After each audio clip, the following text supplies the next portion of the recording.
आणि आमचं गोमट करा. गोमट म्हणजे फार देखणा माणूस. काय करू गोमट म्हणतात?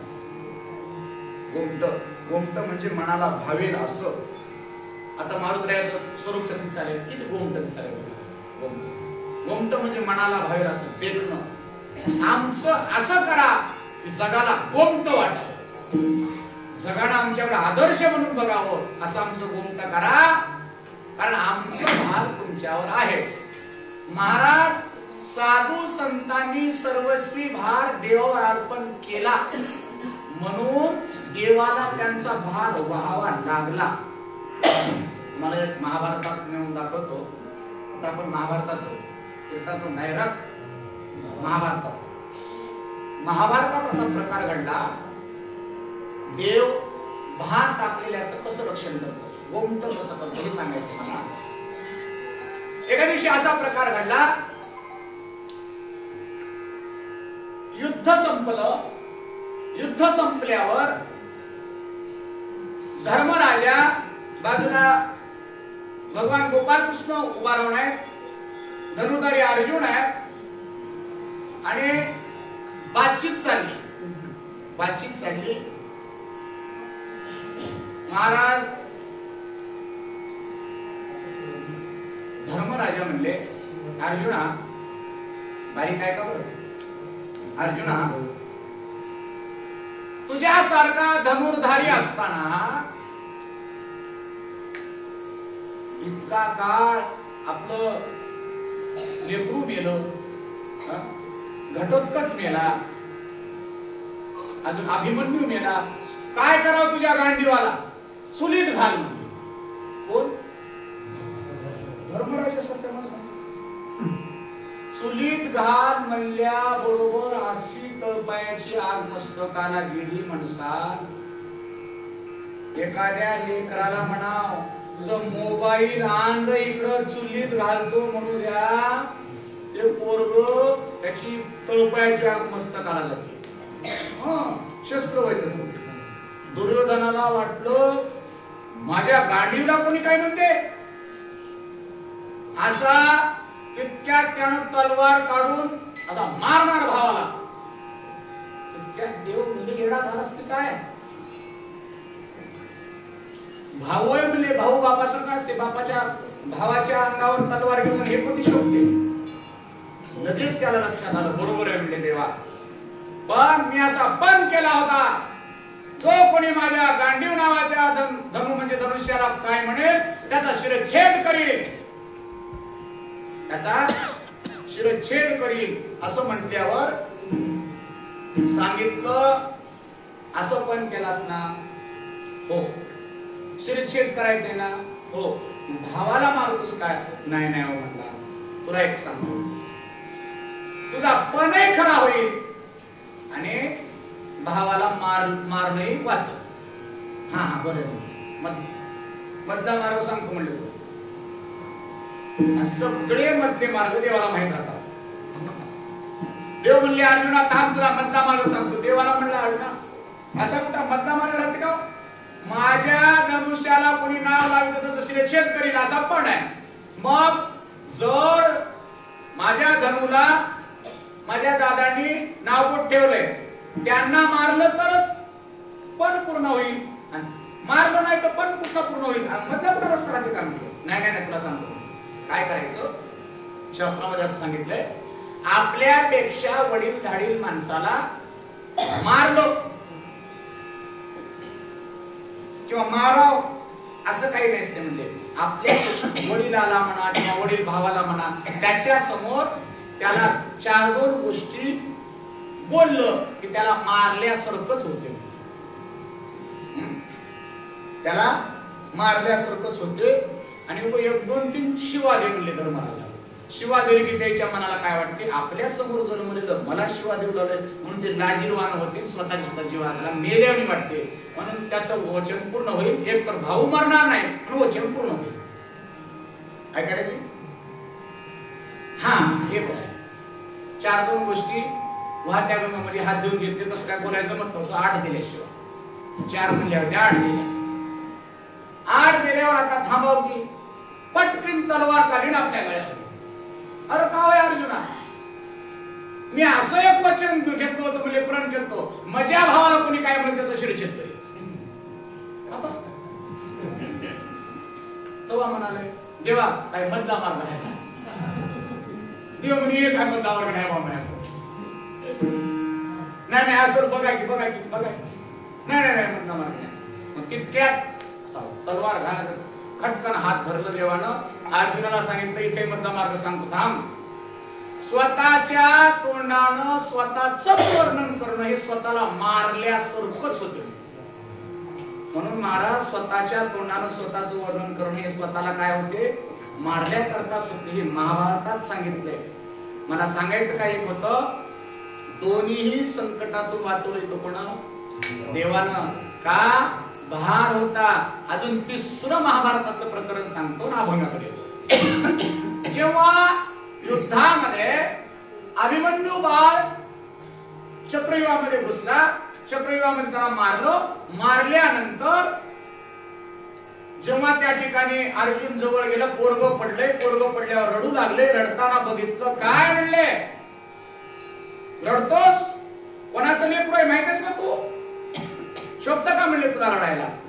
अभिमन्यू सांगितलं, बाबा मी रणांगणात पडलो म्हणून रडत नाही, मी मरून चलो म्हणून रडत नाही. मग मी खाली पडल्यावर जयद्रथानं उरातला घातली म्हणजे ते दुखवटा.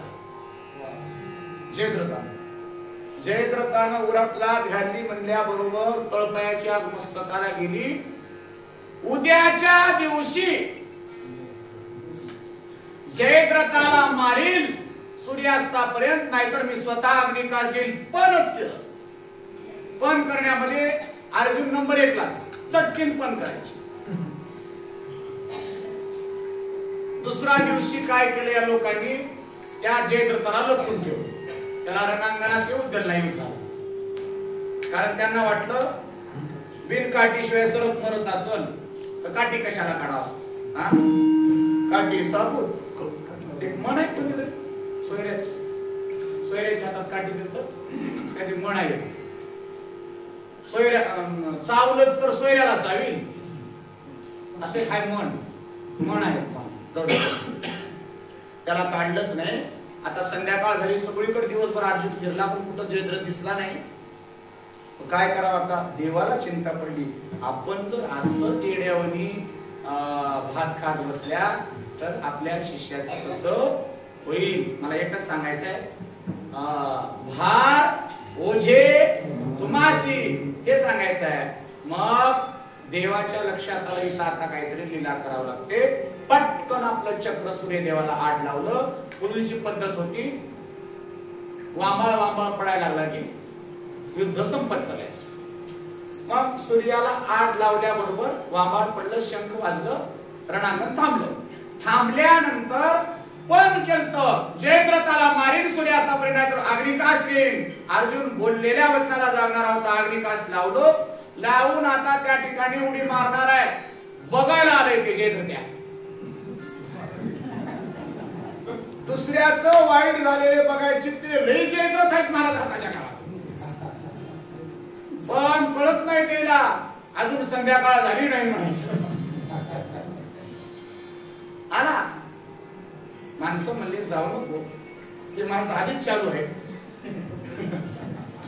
बस नाही बघायला तर मला बरं महाग आजूबाजूला राहून तरी बघा. आपल्याला एक ब्रिटिश सण होय ना, भांडणात समोर जाऊन उभा राहिला मायो म्हणून ते कळत आलं. जयद्रथ भर गर्दीतून ताणून जिंकलाय वाटतं त्याला. मला खरं सांगतो, मला जिंकलेलं प्रभाव वेगळाच, जिंकण्याच्या आधी जिंकलो म्हणायचा प्रभाव ज्ञानाच. पास झालेलं प्युअर अभ्यास करून पास झालेले म्हणजे आपला अभ्यास होतो.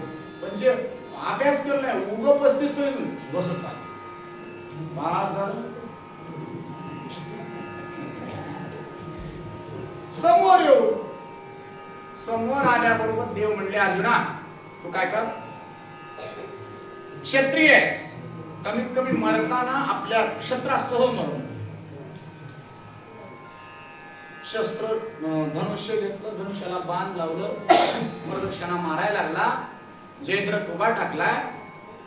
3 फेऱ्या करायची त्यानं ठरवलं. 4थ्या फेरीला उडी मारायची असं ठरवलं होतं. महाराज काय झालं, पटकन सूर्याच्या वरचं जे चक्र हटून घेतलं. चक्र हटल्याबरोबर देवानं सांगितलं, अर्जुना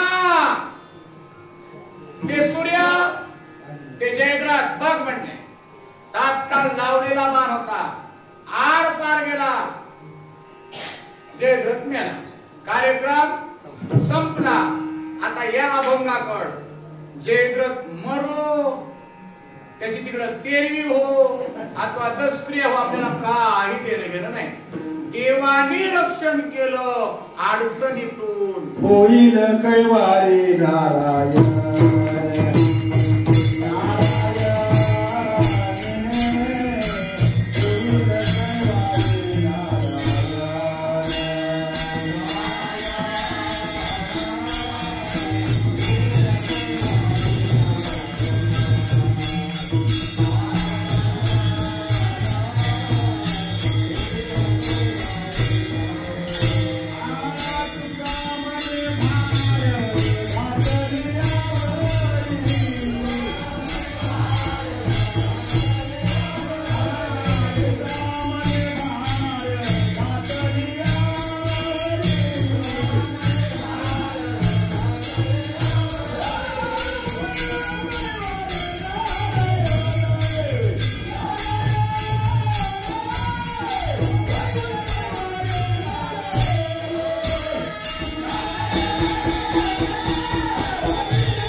देवते संत निमित्त त्या प्रतिमा किंवा येते उपकारासाठी आले परजा वैकुंठी. म्हणून महाराज ऐका, गोमत आमचं करा, आमचं गोमत करा.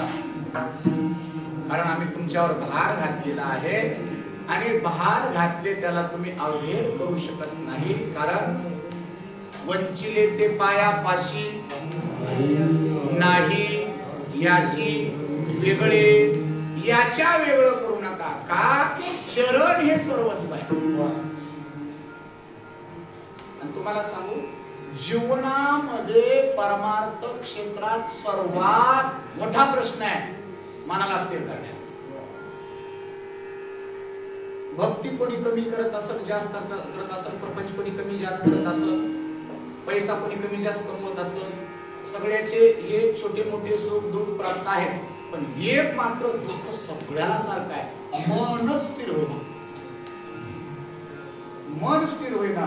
पण खरं सांगू तुम्हाला महाराज, एवढं बावळट असलेलं मन चंचल चंचल, डावे वायू परी अचल. मन एवढं चंचल आहे. मन ओढाय ओढाय, मनाची पाटील देह गावता.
गत करील नेमाचा.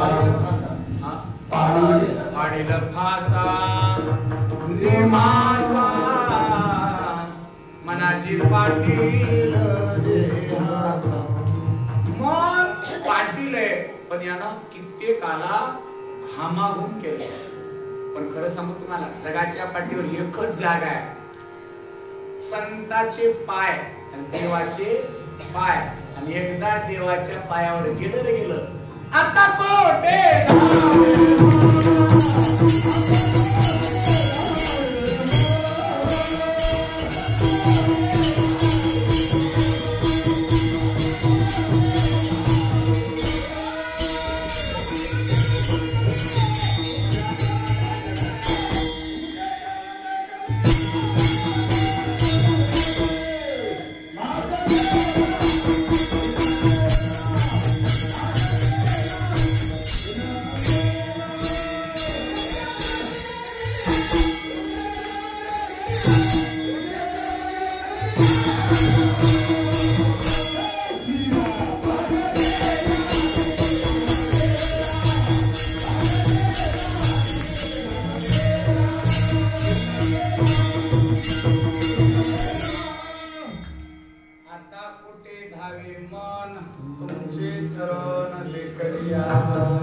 जगात धावतं धावणं त्याचा सरळ गुणधर्म आहे. पण तुमच्या पायापाशी आले की धावत नाही त्याचा विशेष. म्हणून याचे नाही वेगळे पायापासून वेगळं करू नका. मग प्रश्न झाला की पायापाशी मन गेलं की मन धावत नाही. पण अशी पाय कुणाची सांगा, पाय कुणाची सांगा म्हणल्यावर या सगळ्यात पाय दुसरे असतील तरी कुठले हो? एकच नाव आहे विठोबा कुमार.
महाराज मारुतीला टाळ्या वाजवणारा भक्त राम म्हणणारा भक्त आवडते.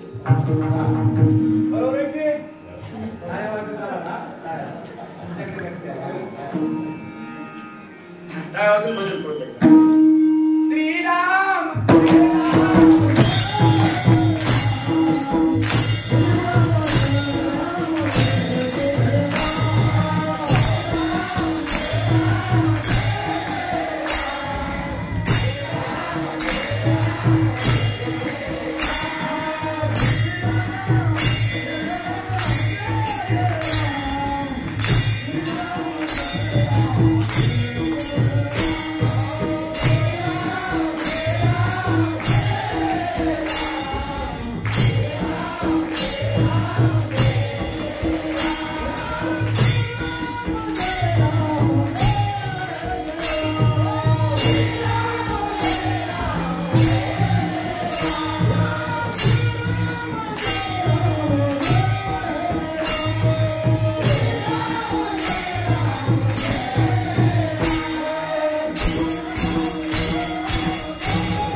पात्रता झाली.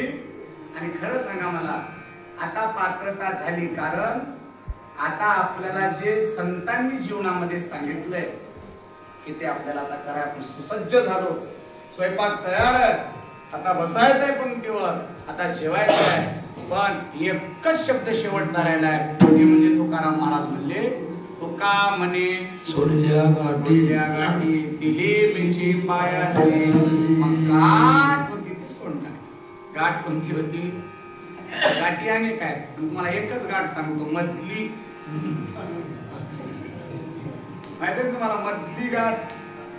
ती मधली गाठ दिसत नाही आणि त्याला समाजात बसू देत नाही. मधली गाठ ताणून असते, ताणून मधली गाठ.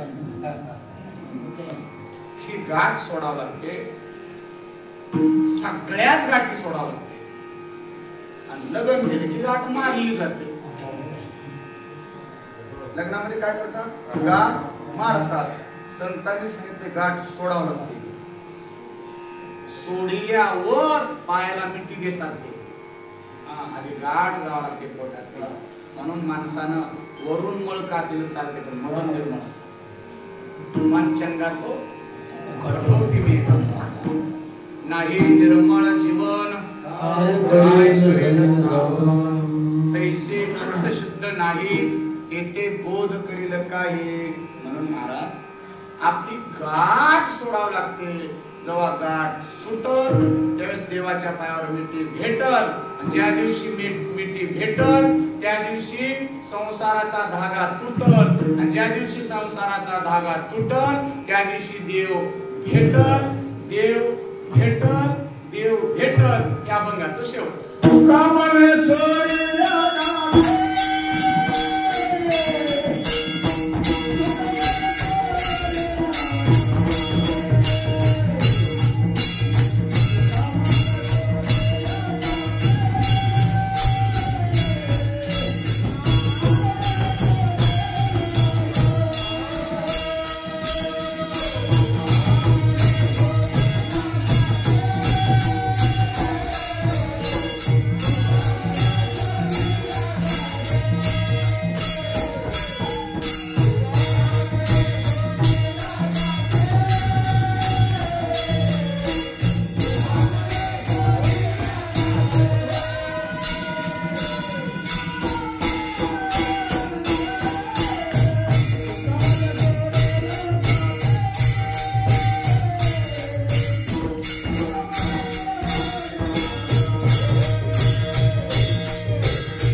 तुकाराम महाराज आमचं गोमट करा असं संतांसमोर म्हणतात.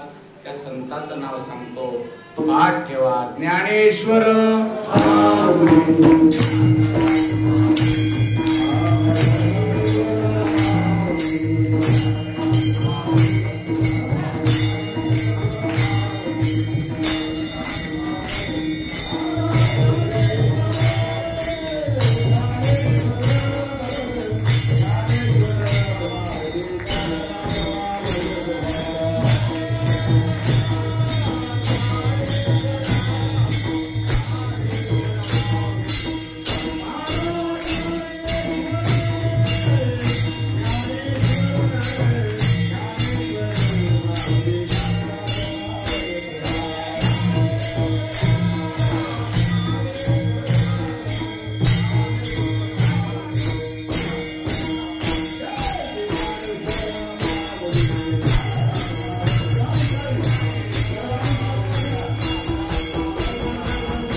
तुका म्हणे सोडल्या गाठी दिली मिठी पायासी. घुमटे ते करा माझे भार ओझे तुमासी. तथावकाश तथामते. धावत्या वेगात शब्दशः भंगाचा अल्प भाव व्यक्त करण्याचा अल्प प्रयत्न माझ्या अल्प बुद्धीने झालेला आहे. यातलं जे काही योग्य वाटलं तुम्हाला ते माझ्या सद्गुरु महाराजांचं आहे. गुरुमूर्ती श्री श्री 108 महंत कोलंबी निवासी सद्गुरु श्री शांती ब्रह्म यदुवन गुरु गंभीरवन महंत महाराज दत्त संस्थान कोलंबी पूजनीय बापूंच्या समोर मारुतरायाच्या समोर सेवा करण्याचं सद्भाग्य प्राप्त झालं. बापूंच्या कृपा आशीर्वादाने तुमच्या समोर बोलण्याचं सद्भाग्य मला मिळालं. यातलं जेवढं योग्य होतं ते माझ्या गुरूंचं होतं. आणि याच्यात जे तुम्हाला कठीण वाटलं, कळणं गेलं, जास्त वाटलं ते माझ्या बुद्धीचा दोष आहे. सोडून द्या. घरी जाताना रस्त्यात कागद जसं फेकून देतात की नाही तसं फेकून द्या, पण त्या मधला गाभा मात्र चघळून खा एवढीच विनंती करेल. आणि माझी सेवा आटोपती घेतो. उपस्थित सर्व मुगट घेतील सर्व गुणीजन मंडळी, विश्वनाथ महाराज असतील, पांचाळजी असतील, आमचे नामनाथ महाराज असतील, बाजूला आमचे कानिमनाथ महाराज असतील, सौरभ महाराज असतील, विनिपी महाराज असतील, समग्र मंडळी आपले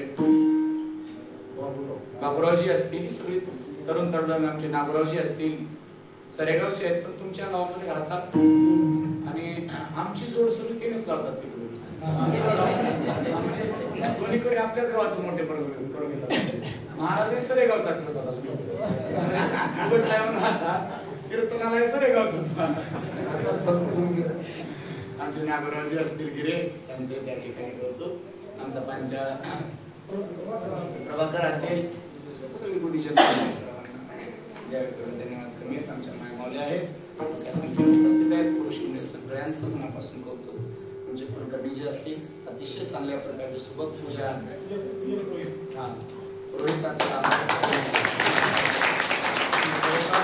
देवामध्ये देवत्व आणण्याचं काम ब्राह्मण पुरोहितात्मक होत असतं. आणि ते दिसतं. काहीतरी बघा तुम्ही नुसता देव म्हणत असं तिथं राहण्यापेक्षा सासरोडीला गेलो नसतं.